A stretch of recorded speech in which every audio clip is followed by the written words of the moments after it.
Olá, você que está acessando ao Direito e Distorcido de hoje. O meu nome é Michel Cesarino, é um prazer tê-lo comigo neste instante. Eu agradeço por você se inscrever no canal, ativar lá as notificações e por curtir este vídeo, bem como os outros, e eventualmente vir a compartilhar aí com seus amigos, colegas e etc.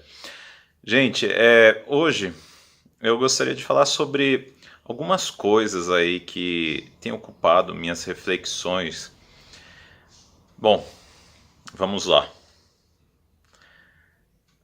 Nós temos aí uma série de mudanças de governos e sabemos que sempre que se tem eleições, etc., no que eles mexem, primeiramente em termos de, olha, nós viemos trazer a paz, a luz, o amor, vamos trazer a eficiência, a modificação, a melhoria. Pois é. Saúde, educação, etc, etc, etc. Geralmente eles mexem em educação e é com isso que eu estou preocupado hoje. Por quê? Você não tem uma preocupação com uma coerência e uma linearidade das políticas educacionais que foram sendo praticadas. Então, por exemplo, cada vez que algum político chega com uma ideia de vamos melhorar a educação porque é legal, né? Falar de educação, o povo gosta, o povo quer melhoria da educação. Então vamos falar sim, claro. Pois bem, aí o cara vem, esquece tudo o que aconteceu, tudo que foi implementado por outros governos, tudo que foi pensado por outras pessoas e simplesmente modifica tudo. E aí? E aquelas pessoas que estão ali no meio, que já se adequaram a outras políticas, e os jovens e os adultos que estão em nível universitário. E aí, como é que fica, gente? Pois é, eu acho que educação é algo muito, muito complexo e é um compromisso de mudança, se é que se quer mudar realmente e não apenas ficar na demagogia política. É um compromisso de mudança de 20 para 50 anos, se não mais. Então tem que ter uma certa cautela ao se propor políticas aí. Uma coisa que é interessante notar, dentro dessa questão de transformação, modificação, é como as estruturas elas são por demais fechadas e penetráveis apenas por iniciados. Se vocês quiserem dizer outras coisas, apadrinhados e etc., há pessoas que não deveriam estar nos cargos em que estão, a verdade seja dita. Se você for checar a formação do sujeito, sinceramente, não é uma formação que justifica que ele esteja num cargo relacionado à educação. Eu acho que se a gente fizer uma peneira aí pelo Brasil hoje, a gente vai encontrar muita coisa nesse sentido de pessoas que não deveriam estar ali. Sabe aquela coisa de, ok, o sujeito é médico, ele lida com, sei lá, neurologia, eu vou pôr para ser mecânico, né? Bem assim. Não dá. E se ainda o cara tivesse conhecimento de mecânica, né? Não. Você vai pegar um neurocirurgião, você vai pôr lá para ser mecânico, ou você vai pôr o neurocirurgião para ser engenheiro espacial, que coisa seja, né? Acontece. Eu sugiro, comecem a observar aí. Já começa por aí. Outro aspecto interessante é aquela história que vive se repetindo no Brasil, o do sacerdote. Já começa pela maldita frase: queimem as pessoas, por favor. Combustão espontânea para quem diz que professor é um sacerdote. É um sacerdote o caramba, tá? Muda isso. Para, é horrível. É horrível porque a altura em que estamos, você chegar com essa ideia, sinto muito, você coaduna com aquela história de jesuíta que vem trazer a boa nova para índio, Simplesmente você ignora todo o conhecimento, toda a tradição, tudo aquilo que aquele povo é, e fala: nós estamos no ápice da pirâmide da fé, da boa nova, do conhecimento, e trazemos a você o melhor conhecimento, a melhor crença, a melhor produção. Acho que não é assim, não é? Então já comecem a fazer a diferença entre aprendizado e aprendizagem. Aprendizado é verticalista, é de cima para baixo, não tem participação nenhuma, nenhum protagonismo por parte do receptor do conhecimento, tá? A aprendizagem envolve uma coprodução, tá? O conhecimento ele vai sendo produzido de forma conjunta, interacional. Eu acho que está mais próximo, inclusive, da maneira como ocorre a comunicação, como as coisas são feitas, não é? Porque fica essa ilusão de que as coisas partem de um polo e chegam ao outro, mas não é bem assim. Há uma interação entre um polo e o outro, entre emissor e receptor. Você não pode simplesmente pegar e se propor a ser o salvador em termos de política educacional. Muito errado. Ainda tem o velho problema da posição de educadores no Brasil, de que o povo é ignorante, o povo não sabe nada. Infelizmente tem gente ainda desse tipo. E eles se põem num pedestal, gente. A pior coisa é o orgulho intelectual, viu? Que simplesmente se ignora todo o conhecimento que aquela população tem, que aquele povo traz ou que aquele aluno tem, e você chega com aquele pacote de conhecimento que acaba sendo um estupro, é um estupro intelectual. O conhecimento, conforme disse, em termos de melhor forma ou melhores formas, ele deve ser pensado conjuntamente, discutido de forma ética, compartilhada e voltada para a construção intencional, conjunta e discutida do futuro, do tipo de sociedade de pessoas que você quer. Por quê? A discussão ela impede que haja a prevalência de ideias de um só grupo. É bom que as coisas sejam submetidas a um compartilhamento, tá?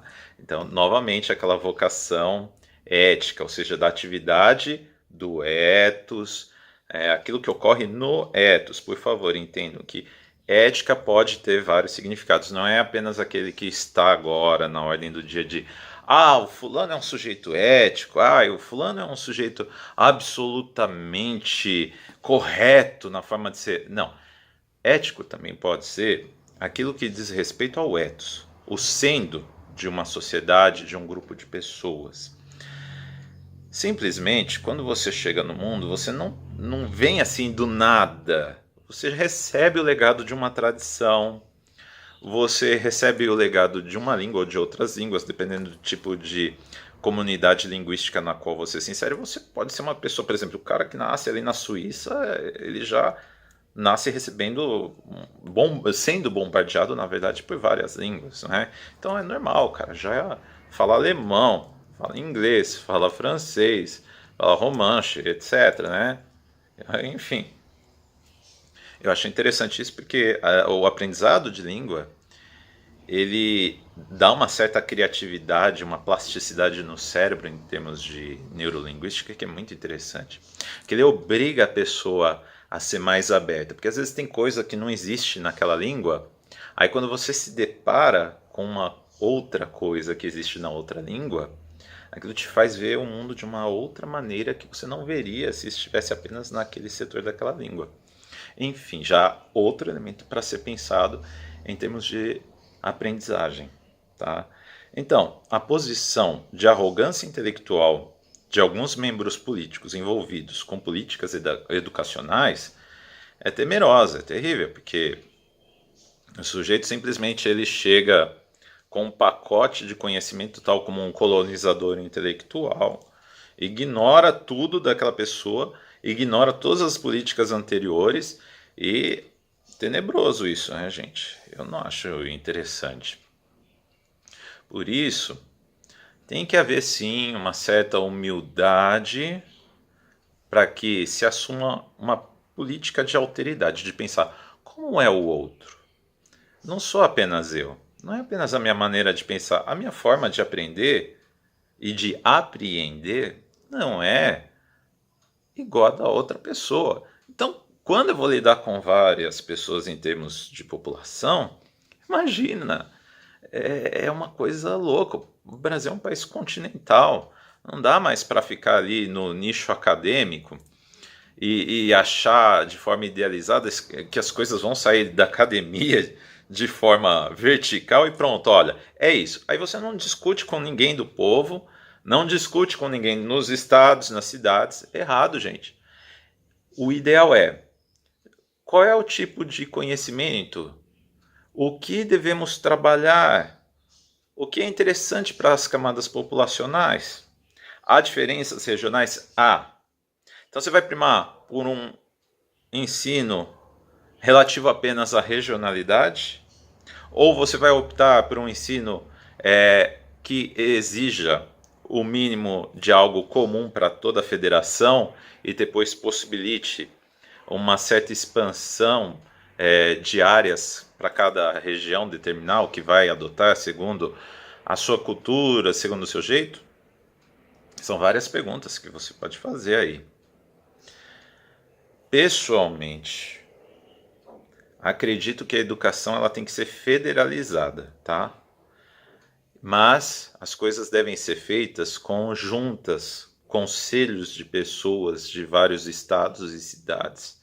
E deve haver discussão, compartilhamento e uma espécie de produção de diretrizes e outras coisas, e você vai fazendo vários encontros até chegar em algo comum que foi fruto, conforme disse, de uma ética discursiva, compartilhada, pensada e voltada para um projeto futuro, eticamente pensado, compartilhado.